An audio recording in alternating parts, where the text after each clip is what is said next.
ایک ایسا شخص جس کے پاس نہ سلطنت تھی نہ لشکر، لیکن جس کے بیٹے نے عثمانی خلافت کی بنیاد رکھ دی۔ آج ہم بات کریں گے اس مرد مجاہد کی جس کا نام تھا ارطغرل غازی رحمۃ اللہ۔ بسم اللہ الرحمن الرحیم۔ السلام علیکم ورحمۃ اللہ وبرکاتہ۔ ناظرین کرام، آج ہم بات کریں گے ایک ایسے انسان کی جس کی زندگی ہمیں سکھاتی ہے کہ اصل طاقت تلوار نہیں، ایمان اور کردار ہوتے ہیں۔ آج کا موضوع ہے ارطغرل غازی رحمۃ اللہ علیہ، وہ مرد مجاہد جس نے تاریخ کا رخ موڑ دیا۔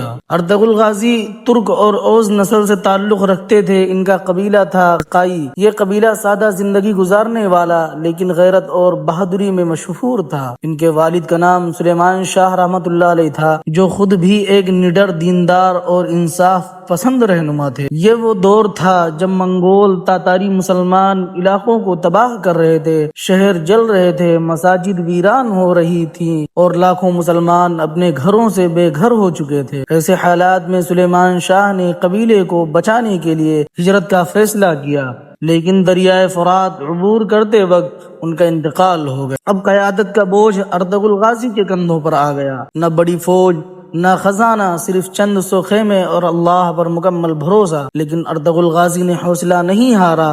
انہوں نے قبیلے کو کہا، ہم زندہ رہنے کے لیے نہیں، حق پر رہنے کے لیے جیئیں گے۔ ایک دن ارطغرل غازی نے دو لشکروں کو لڑتے دیکھا، ایک طاقتور، ایک کمزور۔ انہیں معلوم نہیں تھا کہ کون مسلمان ہے اور کون دشمن، لیکن ارطغرل غازی نے کہا، ہم طاقت کے ساتھ نہیں، مظلوم کے ساتھ کھڑے ہوں گے۔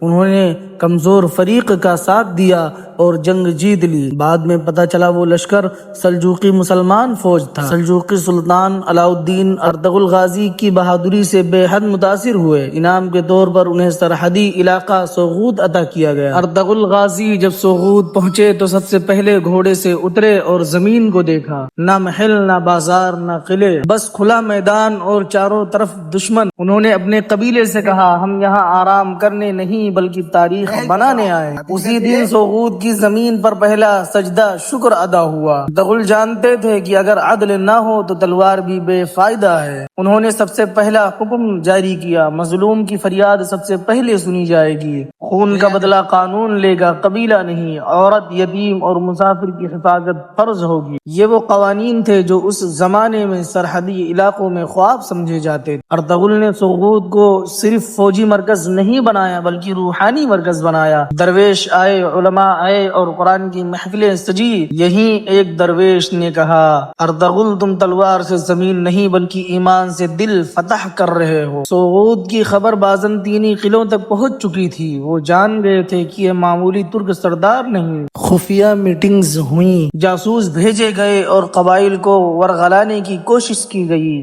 اگر ارطغرل کو اب نہ روکا تو یہ ہمیں نگل جائے گا۔ سب سے خطرناک وار ہمیشہ اندر سے ہوتا ہے۔ کچھ لوگ کہنے لگے، یہ جگہ ہمیں تباہ کر دے گی، ہم سلطان کے لیے کیوں مریں، واپس جانا بہتر ہے۔ ارطغرل نے سب کو جمع کیا اور کہا، میں کسی کو زبردستی نہیں روکوں گا، مگر یاد رکھو، تاریخ صرف قربانی دینے والوں کو یاد رکھتی ہے۔ کئی لوگ چلے گئے مگر جو رکے وہ تاریخ بن گئے۔ یہی سوغوت عثمان غازی کی تربیت گاہ بنا۔ ارطغرل نے عثمان کو سکھایا، تلوار سے پہلے صبر، فتح سے پہلے شکر، طاقت سے پہلے عدل۔ انہوں نے کہا، بیٹا اگر رعایا رو دے حکمران جیت نہیں سکتا۔ عثمان راتوں کو گشت کرتا، لوگوں کے مسائل سنتا اور سپاہیوں کے ساتھ رہتا۔ آخر وہ دن آیا جس کا ڈر تھا۔ بازنطینیوں نے بڑا حملہ کیا۔ ارطغرل نے صفیں بنوائی اور کہا، آج ہم صرف اپنی زمین نہیں اپنے دین کی سرحد بچا رہے ہیں۔ جنگ سخت تھی لیکن ایمان مضبوط۔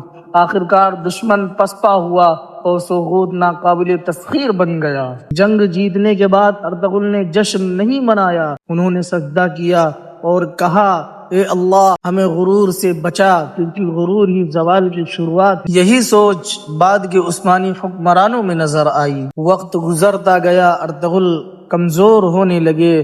انہوں نے عثمان کو بلایا اور کہا، میری طاقت ختم ہو سکتی ہے مگر میرا نظریہ نہیں۔ انہوں نے وصیت کی، عدل کبھی نہ چھوڑنا، علماء کو قریب رکھنا، ظلم کو دوست نہ بنانا۔ ایک دن قائی قبیلہ خاموش ہو گیا۔ ارطغرل غازی اس دن دنیا سے رخصت ہو گئے۔ نہ تاج، نہ تخت، نہ سلطنت، لیکن ایک بنیاد چھوڑ گئے جس میں 600 سالہ عثمانی سلطنت کھڑی ہوئی۔ جنازے کے بعد عثمان غازی نے تلوار اٹھائی اور کہا میرے والد کا خواب اب میری ذمہ داری ہے، اور یہی سے تاریخ نے نیا موڑ لیا۔ سوغوت سے ایک سلطنت نے جنم لیا جو 3 بر اعظموں تک پھیل گئی۔ ارطغرل غازی صرف ایک کردار نہیں بلکہ ایک نظریہ تھے، اور سوغوت صرف زمین نہیں بلکہ تاریخ کا پہلا باب تھا۔